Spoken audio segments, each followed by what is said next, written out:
Someone wrote us after we sent out the image of the final wall, it's painful to look at all these tears, but at least we are not forgotten. And it really moved us because this was what we wish, that people feel that they are not forgotten. And this was the reason why we actually did it. I think we were astonished and amazed, especially we are moved by how many people they helped us.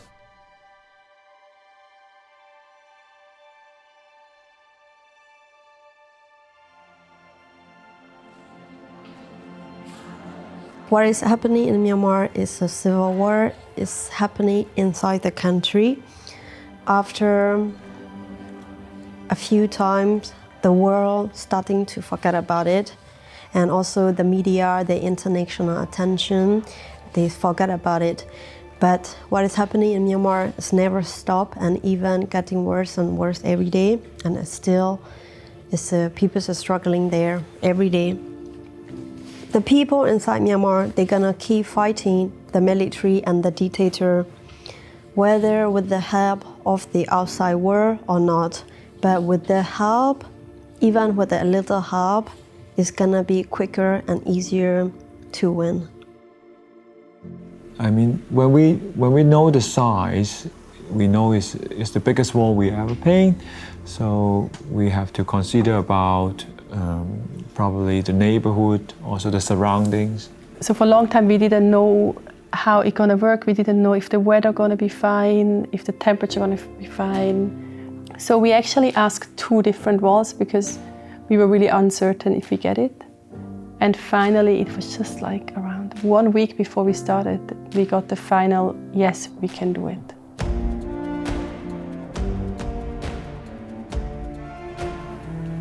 I was very nervous if it works, if it gonna, like how we can connect, how we can involve people. So when I was standing there and I saw this huge wall, I mean, I was thinking, hopefully it really works out. We were very excited, but at the same time, lots of uncertainty, how to design and how to make it, how to find the balance of this sadness and the strength and the message we want to deliver. A year ago, Raise Three Fingers were asking us, Cup of Color, to make a wall for the Myanmar. So when this woman from Raise Three Fingers was calling us and she said the sentence to me, you know, every single image, every word, every sentences I see for my country, that gives me the energy to go on one more day. And it really stroked me. I remember I had tears in my eyes and I was thinking, this really brings it to the point. It's like your inside is pulling apart in 2 pieces. In this moment when you feel I am not forgotten, there are people, they're thinking about me. This is one of the strongest thing that we human can give each other.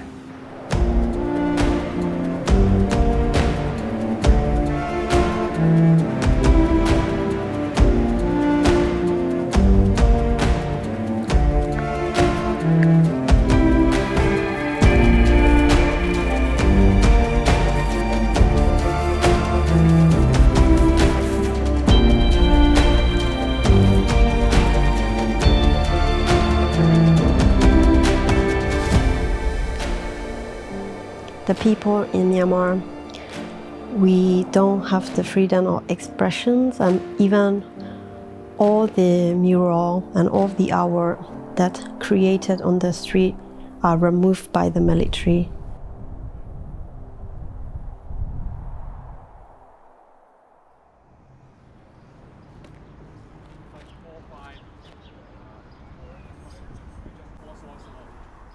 So we invited an artist from Myanmar to come to help us. She could understand the language that is very helpful for us to write the sentences and also to understand the background and the meaning of each single images. For us, it's important to involve the community from Myanmar. that it speaks for them and it voices out their pain and feelings. The main image is the woman who mourned over her lost family member with raising three fingers. The symbol of three fingers represents freedom, democracy, and human rights. So it's a very strong icon for their movement in Myanmar.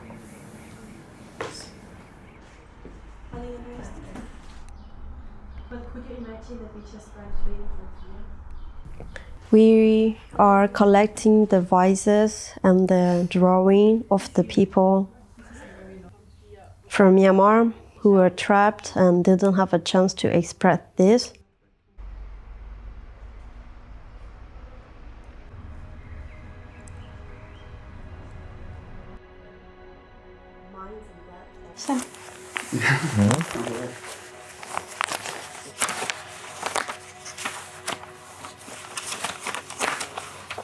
This is the one he said.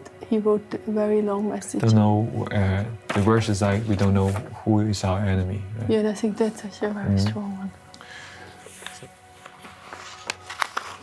Yeah, and this was also one, I mean, like, that's something, it's hard to see our friend circle get smaller and smaller.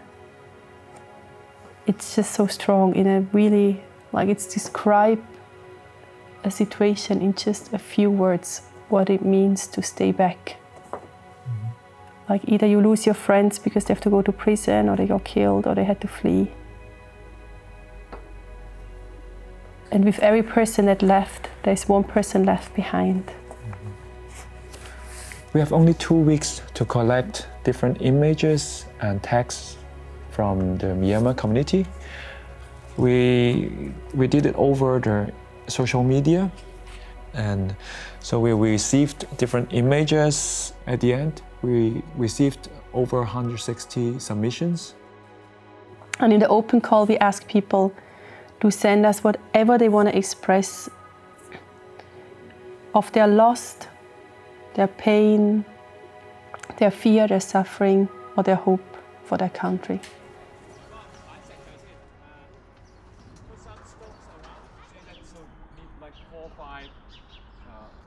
At the bottom of the wall, we paint all the submissions from the people, with many assistance of artists in Switzerland and also our team and people from Myanmar as well. They come over to finish this painting.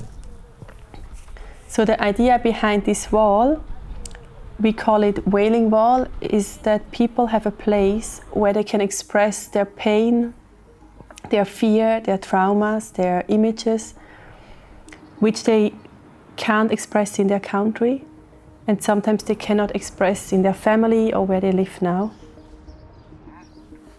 All these images and messages are very deep. They went through pain and suffering, at the same time very personal. So I'm very grateful that they share with us. They allowed us to put them on the wall. That none of these sentences get lost, none of this image get lost, that at the end they're all on the wall.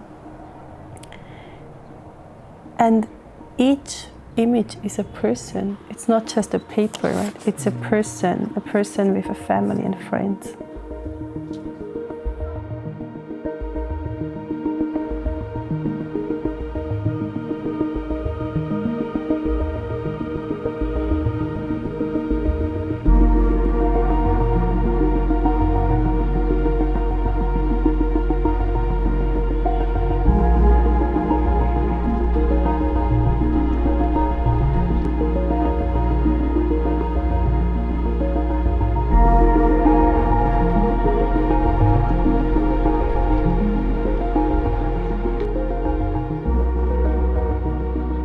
And at the end, when I saw them on the wall, I mean, there are no words for this.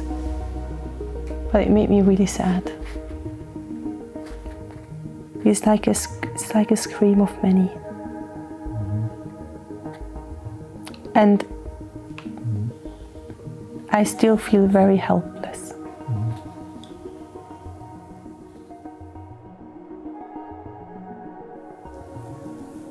Every tear needs a place to be named. And I think we have to learn how to treat tear seriously. We have to learn how to treat pain and sufferings seriously.